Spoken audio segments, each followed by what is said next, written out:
Hello दोस्तों, welcome back to my channel Mister Novel Boy. जिन्होंने इस सीरीज़ के पिछले एपिसोड्स मिस कर दिए हैं वो प्लेलिस्ट में जाकर देख सकते हैं, और जो पहले से साथ हैं उनके लिए हम आज का नया एपिसोड शुरू कर रहे हैं। नहीं, मुरोंगशे का चेहरा गुस्से से तमतमाया हुआ था। उस डीमन के दिमाग से निकली कोई भी योजना सिर्फ दर्द और तबाही ही लाएगी। उसे वॉर की जिम्मेदारी नहीं दी जा सकती। वो सब कुछ मिटा देगा और कोई नहीं बचेगा टुकड़ों को जोड़ने के लिए। वो मेन हॉल की ओर झपट पड़ी, चेहरा क्रोध में पिघले हुए लावे जैसा। बाकी सभी अभी तक शॉक से बाहर नहीं आए थे, वरना उसे रोक लेते। उयांग चंगचिंग, जो हमेशा अपने ईगो में डूबा रहता था, आज पहली बार इतना शैटर्ड था कि अपने ड्रीम गर्ल की तरफ देखने की भी हिम्मत नहीं कर पाया। उसने एक थकी हुई सांस ली और वू चिंगचू से बोला, मैंने ज़िंदगी में कभी उन एल्डर्स को किसी के सामने झुकते नहीं देखा। तुम्हारा वो डिसाइपल, वो कोई आम इंसान नहीं है। It's like he something else entirely. तुम उसके साथ इतना वक्त बिताते हो, क्या उसकी ये ट्विस्टेड स्ट्रैटेजी तुम्हारे कल्टीवेशन पर भी असर डाल रही है? वू चिंगच्यू ऑकवर्डली हंस पड़ा। हम लकी हैं कि जब वो सपोजिडली मरा तब वो डबल ड्रैगन मैनर तक पहुंचा ही नहीं था, वरना हमारी माइंड्स भी करप्ट हो जाती। हाँ हाँ हाँ। बाकियों ने भी ज़बरदस्ती हंसी निकाल दी। उयंग चंगचिंग ने सिर हिलाया। सच में, अगर मैं उसकी बराबरी में कंपेयर होता रहता तो शायद गुस्से से मेरी नसें ही फट जातीं। How the hell did he and up leading the four lands? वो अब पूरी तरह खाली हो चुका था, बैठ गया एक सूनी निगाहों के साथ। उधर मुरोंगशे बिना रुके मेन हॉल के अंदर चली गई। अंदर का दृश्य एकदम अलग था। लिंग युनतियन और बाकी जेनेसिस स्टेज के एक्सपर्ट्स जुओफान के एक्यू पॉइंट्स में युएंची भर रहे थे, और कुछ ही देर में उसकी कल्टीवेशन पूरी तरह से बहाल हो गई। जुओफान ने एक अंगड़ाई ली और मुस्कराया, एक ऐसा स्माइल जैसे वो सब कुछ पहले से जानता हो। मुरोंगशे ने उसकी तरफ तीखी नज़रों से देखा, मगर फिर लिंग युनतियन के सामने झुकते हुए बोली, सेक्ट लीडर लिंग, आपने कहा था कि सिर्फ उसकी योजना सुननी है। मेरे प्रिंसिपल्स के खिलाफ जाकर मैंने भी ये मान लिया। But how can you hand over the four lands armies to someone so twisted? हज़ारों जानें दांव पर लगी हैं। ज़रा सी भी गलती पूरे जेनोसाइड में बदल सकती है। लिंग युनतियन का चेहरा सख्त हो गया। मिस मुरोंग, इसी वजह से हमने ये फ़ैसला लिया है कि सर जुओ को सारी कमांड दी जाए। केवल वही बाइली जिंगवेई जैसे जीनियस से टक्कर ले सकता है। आपसे बस एक अनुरोध है, क्या आप जुओ फैन के लिए अपनी पर्सनल बायस छोड़ सकती हैं? मुरोंग ली, जो कभी अपनी बहन के पक्ष में खड़ा रहता था, अब जुओ फैन की स्किल्स का गवाह बन चुका था। शुएर, ये फैसला सबकी भलाई के लिए लिया गया है। तुम्हारी इमोशंस और मोरालिटी तुम्हारी स्ट्रेंथ हैं, लेकिन इस वक्त हमें साफ जजमेंट चाहिए। हम में से कोई भी इस युद्ध को हारने का खामियाजा नहीं भुगत सकता। मुरोंगशे की आंखों में दर्द झलक उठा। ठीक है, तो कम से कम एक शर्त रखी जाए। जुओफान हर वक्त सर्वेलेंस में रहेगा। हर आदेश एल्डर्स की यूनानिमस अप्रूवल के बाद ही लागू होगा। ये मिनिमम सेफ्टी मेजर है, ताकि उसकी पॉइजन फैलने से पहले रोकी जा सके। उसकी नज़रों में अब नफ़रत की आग थी। जब उसका खुद का भाई भी उसका साथ नहीं दे रहा था, वो समझ गई कि जुओफान ने सबको अपनी उंगलियों पर नचा लिया है। अब वो एग्जीक्यूशन की मांग नहीं कर सकती थी, तो बस उसकी अथॉरिटी पर लगाम लगाने की कोशिश कर सकती थी। बाकी एल्डर्स और एक्सपर्ट्स जोफान की ओर देखने लगे। क्या ये एक प्रैक्टिकल सॉल्यूशन हो सकता है केओस से बचने का? जोफान ने एक नज़र डाली और फिर ठंडी आवाज़ में कहा, तुम सब शायद भूल गए हो कि मैंने डंजन में पहली शर्त क्या रखी थी, कंप्लीट कंट्रोल, और अब तुम मुझे रिस्ट्रिक्ट करना चाहते हो। उसने एक मजाकिया हंसी के साथ मुड़ते हुए कहा, फाइन देन, मैं रिज़ाइन कर देता हूँ।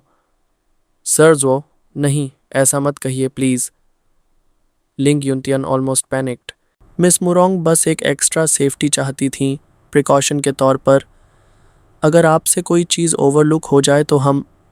जोफान की आंखें नैरो हो गईं और उसकी हंसी और ठंडी हो गई। ओवरलुक? हा हा हा।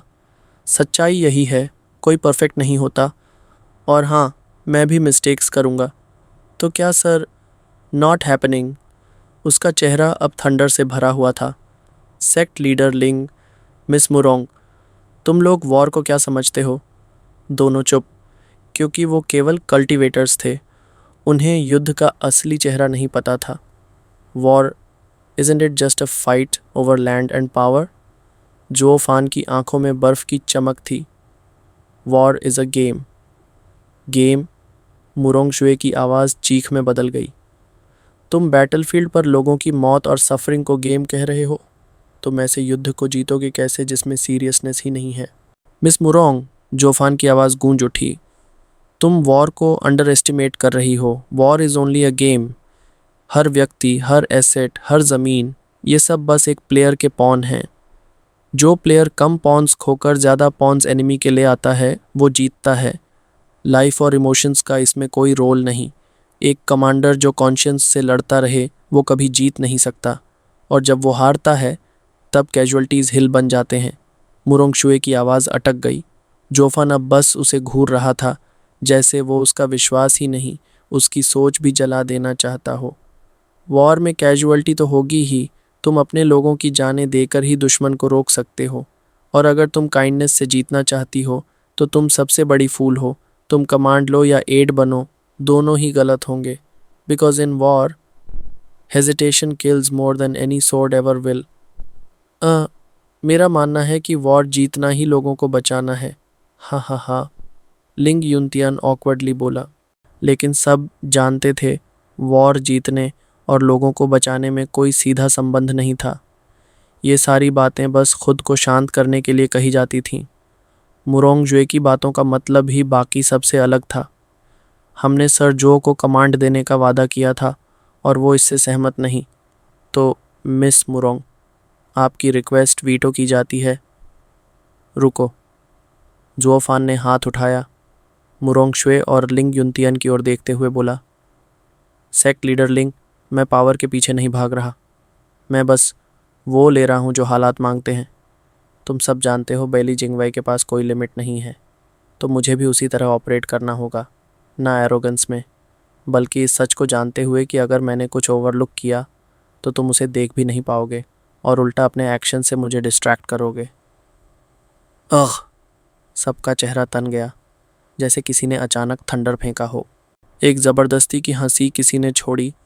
सर जो, आप कहना क्या चाहते हैं? जो फान हंसा, मगर उसकी हंसी में वो कड़वाहट थी जो सच्चाई में घुली होती है। हाँ हाँ हाँ, माफ़ कीजिए, मानना मुश्किल होगा, मगर यही सच्चाई है। हम सब जानते हैं कि ये वॉर एक गेम है, मेरे और बैली जिंगवाई के बीच। हमारी हर मूव, हर चाल, उसके पीछे का मीनिंग सिर्फ हम ही समझ सकते हैं। बाकी सब तो सिर्फ स्पेक्टेटर हैं जो बस सतह पर देख सकते हैं, भीतर की डेप्थ नहीं। इसलिए इंटरफेरेंस मत करो, जो मैं कहूँ बस वो करो, नो क्वेश्चंस। तो आप हमें बेवकूफ़ कह रहे हैं? बू शिंगयुन का चेहरा पहले ट्विच हुआ, फिर गिर पड़ा। क्या हम इतनी भी औकात नहीं रखते कि तुम्हारे और बैली जिंगवे के बीच की लड़ाई में हिस्सा ले सकें? जोफान ने हल्की सी मुस्कान के साथ जवाब दिया, हम सभी को अपनी कैपेबिलिटीज़ पता है, सेक्ट लीडर बू, और यही वजह है कि ये दूसरी वजह बनती है जिसके चलते मुझे किसी की मदद की ज़रूरत नहीं है। हाँ हाँ हाँ हाँ हाँ, तंज कसना कहते हैं इसे। तुम अभी जेल से बाहर निकले नहीं और एटीट्यूड दिखाने लगे। देखता हूँ कैसे फिर से तुम्हें अंदर भेजता हूँ। बू शिंगयुन का गुस्सा अब पूरी तरह एक्सप्लोड कर गया। वो अपना आपा खो बैठा और हमला ही कर दिया। सेक्ट लीडर बू, बस कीजिए। लिंग युनतियन फौरन बीच में कूद पड़ा। आप सी ब्राइट सेक्ट में हैं, कम से कम गेस्ट का कुछ लिहाज तो कीजिए। सर जो चाहे एक आम गेस्ट ही होते तब भी आपको उन्हें इस तरह ट्रीट करने का हक नहीं था। बुशिंगयुन के जबड़े भींच गए। उसने गुस्से से जो फैन की ओर देखा, मगर अब ये गुस्सा उसकी हार की गवाही बन गया था। लिंग युनतियान ने गहरी सांस ली और जुओ फान की तरफ मुड़ते हुए सिर झुका दिया। सर जुओ, कृपया माफ़ कीजिए सेक्ट लीडर। बू थोड़े इम्पल्सिव हैं, आप बुरा मत मानिए। जुओ फान ने एक ठंडी मुस्कान दी, वो मुस्कान जो झर से मीठी होती है। नो प्रॉब्लम, उसने बू शिंगयुन को घूरते हुए कहा। काफ़ी देखा है ऐसे भौंकने वाले कुत्तों को। मुझे इतना टाइम नहीं कि हर बार्क पर ध्यान दूं।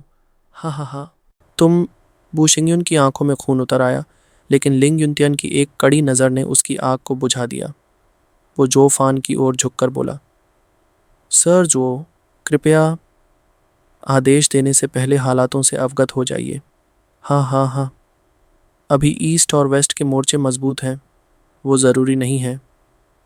जो फान ने हाथ उठा दिया, उसकी आंखें चमक उठी। सेक्ट लीडर लिंग, मैंने कहा था ना, बाइली जिंगवई एक पॉलिटिशियन है। उसकी नज़र बैटलफील्ड पर नहीं तो हमारी क्यों हो? फ्रंट लाइन इग्नोर कर दो। मुरोंगशुए का चेहरा सख्त हो गया। उसने कभी ऐसी रीजनिंग नहीं सुनी थी। वो चुप न रह सकी। ग्रैंड मार्शल बन के आप न किसी की सुनते हैं, न बैटलफील्ड की चिंता करते हैं, तो फिर लड़ाई कैसे लड़ेंगे, कमांड कैसे देंगे? मैं कोई वॉर स्ट्रैटेजिस्ट नहीं, पर इनफ लीडर्स और आर्मीज देखी हैं। कोई भी ऐसे ब्लाइंड ऑर्डर्स नहीं देता। आप अपने आप को क्या समझते हैं, कोई देवता?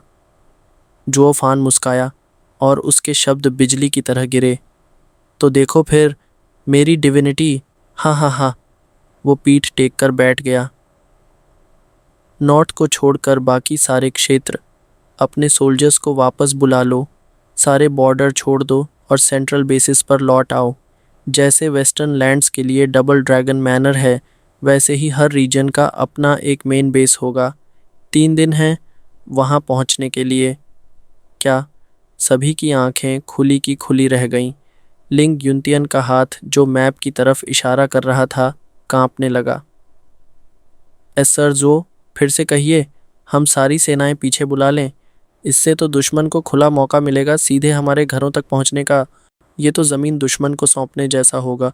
सर जो, कृपया। जोफन की नज़रों में एक सर्द हंसी चमकी। मुझ पे भरोसा नहीं है? नहीं सर जो, बस ये आदेश थोड़ा इरेशनल लग रहा है। हम सिर्फ समझना चाह रहे हैं कि आपका मकसद क्या है। बाकी लोग भी बुझे बुझे लग रहे थे। जो फान ने फिर तिरछी हंसी दी। मैंने कहा था ना, मेरी चाल की सच्चाई तुम देख ही नहीं सकते। अब अगर तुम आदेश में देरी करोगे तो हार और तबाही की जिम्मेदारी तुम्हारी होगी, मेरी नहीं। वो आंखें घुमाकर एक टांग दूसरी पर चढ़ाकर आराम से गुनगुनाने लगा, जैसे वॉर उसके लिए कोई विषय ही नहीं। लेकिन बाकी के सारे लीडर्स, उनके चेहरे पर घबराहट साफ थी। जो फान की पास डीड्स पर शक नहीं था।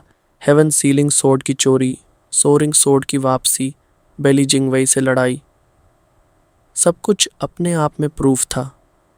मगर अब बिना लॉजिक के ऐसा सुइसाइडल ऑर्डर देना और एक्सपेक्ट करना कि सब चुपचाप मान जाएं, क्या कोई राज छुपा है इसमें? सभी ओल्ड एल्डर्स एक दूसरे की ओर देख रहे थे, कंफ्यूज्ड और परेशान। मुरोंगजुए ने इस साइलेंस को तोड़ा।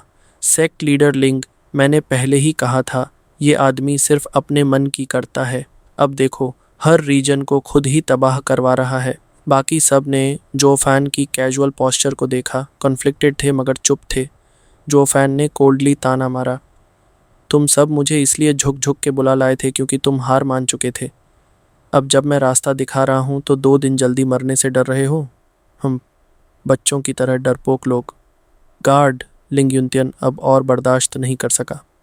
सभी लैंड्स को आदेश भेजो, फ्रंट लाइंस छोड़ो और 3 दिन में अपने मेन बेस पर लौट आओ। Yes sir. सैनिक उड़ गया आदेश देने।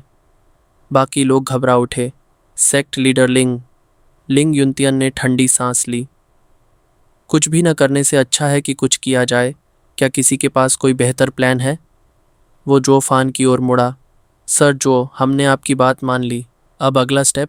जो फन मुस्काया। अब इंतज़ार करो, 3 दिन बाद अगली चाल चलेगी।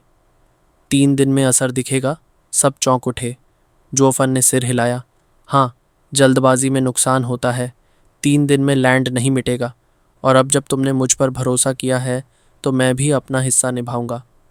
जो फान एक गार्ड की ओर झुका और कान में फुसफुसाया। तुरंत वुरंदों को रिपोर्ट करो और सेंट्रल एरिया में फर्म को फिर से चालू करो, नॉर्थ छोड़कर बाकी सभी लैंड्स में। इतनी जल्दी? मगर युद्ध तो चल रहा है। जो फान की आंखों में एक शार्प लाइट उभरी। वॉर ही तो मौके लाता है। जब फैक्शंस लड़ते हैं, हम शैडोज़ में रहकर फैल सकते हैं। डस्ट सेटल होते ही चांस चला जाएगा। सेंट्रल पर ख़ास ध्यान देना। मैं चाहता हूँ कि बाइली जिंगवे अपने सामने नाइटमेयर देखे जिसे वो रोक ना सके। हाँ हाँ हाँ। सैनिक ने झुककर कहा, आई ओबे सर, और अपने साथियों के साथ निकल गया। लिंग युनतियन ने उसे जाते देखा और पूछा, सर जो ये लोग? जो फान मुस्कुराया, हमने अपने लोग भी तुम्हारी मूवमेंट्स में जोड़ दिए हैं। डेविल माउंटेन एक हिडन सेक्ट है, पर मॉर्टल्स में उसका असर अब भी है। मैंने उन्हें एक्टिवेट कर दिया है ताकि बाइली जिंगवेई के लिए थोड़ी परेशानी बढ़ाई जा सके। सच में? लिंग युनतियन की आंखें खुशी से चमक उठीं। डेविल माउंटेन का सहयोग मिलना बहुत बड़ा ऑनर है। Thank you sir. बाकी सब भी खुश हुए कि उन्होंने जो फान को कमांडर बनाकर सही निर्णय लिया। जो फान ने मॉडेस्ट होकर कहा, अरे नहीं, बस कुछ मॉर्टल फोर्सेस हैं। मेरी सेक्ट तो मॉर्टल से दूर ही रहती है। हाँ हाँ हाँ, मदद नहीं कर रहा, बस अपने एम्पायर को क्वाइटली बढ़ा रहा हूँ। मैं कोई चैरिटी हाउस नहीं हूँ, बिना मुनाफे के काम नहीं करता। हाँ हाँ हाँ। उसने आंखें घुमाईं और मुरोंगजुए ने उस पर नज़रें गड़ा दीं जैसे किसी अपराधी को देख रही हो। तुम्हारा ये गेम नहीं चलेगा जब तक मैं देख रही हूँ हर एक चाल। वेस्टर्न लैंड्स में अलायंस लीडर लो यूनहाई अपने 3 सबसे भरोसेमंद एड्स जूगे चंगफंग, लेंग वूचंग और यू मिंग के साथ कमांडिंग टेंट में बैठा था, चेहरे पर थकान और आंखों में चिंता। 3 दिन हो गए एनालिसिस करते, स्काउट्स भेजते, पर अब तक कोई ठोस प्लान बना? उसकी आवाज़ में झुंझलाहट थी। तीनों ने सिर हिलाया, निराशा और बेबसी के साथ। सबसे ज़्यादा मिलिट्री टैक्टिक्स जानने वाला यू मिंग नक्शे की ओर इशारा करते हुए बोला, हमारे सामने है जिदर सोर्ड किंग। उसे स्ट्रेटजी की कोई समझ नहीं, ना कोई मिलिट्री बैकग्राउंड। उसकी आर्मी की फॉर्मेशन भी टाइट नहीं है। कोई और होता तो अब तक जीत चुका होता, लेकिन उसकी ताकत ही उसकी सबसे बड़ी ताकत है। 20 मिलियन सोल्जर्स, और वो भी सब एक्सपर्ट्स। जिदर सोर्ड किंग खुद इतना पावरफुल है कि हज़ारों को अकेले काट सकता है। हम कोई भी टैक्टिक, कोई भी ट्रैप यूज़ करें, वो हमें एक फ्रंटल असॉल्ट से कुचल देगा।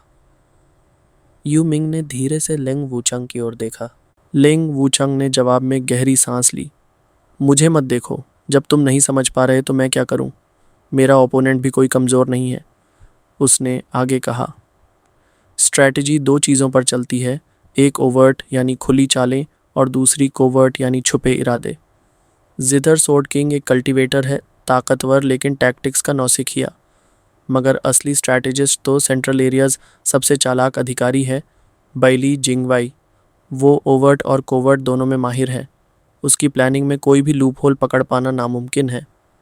मैंने पूरी स्थिति देखी है और उसका डिप्लॉयमेंट प्रैक्टिकली अनब्रेकेबल है। बस एक जगह है जहाँ से थोड़ी सी उम्मीद दिखती है, उसकी रियर। रियर? लुओ यूनहाई ने चौंक कर पूछा। लेंग वूचंग ने नक्शे की ओर इशारा किया। हाँ, उसने 4 लैंड्स पर एक एक आर्मी छोड़ दी है ताकि हर लैंड अपने में ही फंसा रहे, किसी और की मदद ना कर सके। मास्टर स्ट्रोक है ये, क्योंकि इस केओस में उसने अपनी रियर को खाली छोड़ दिया है। अगर हम वहाँ कोई कमोशन करें तो बाइली जिंगवे को मजबूरन पीछे हटना पड़ेगा।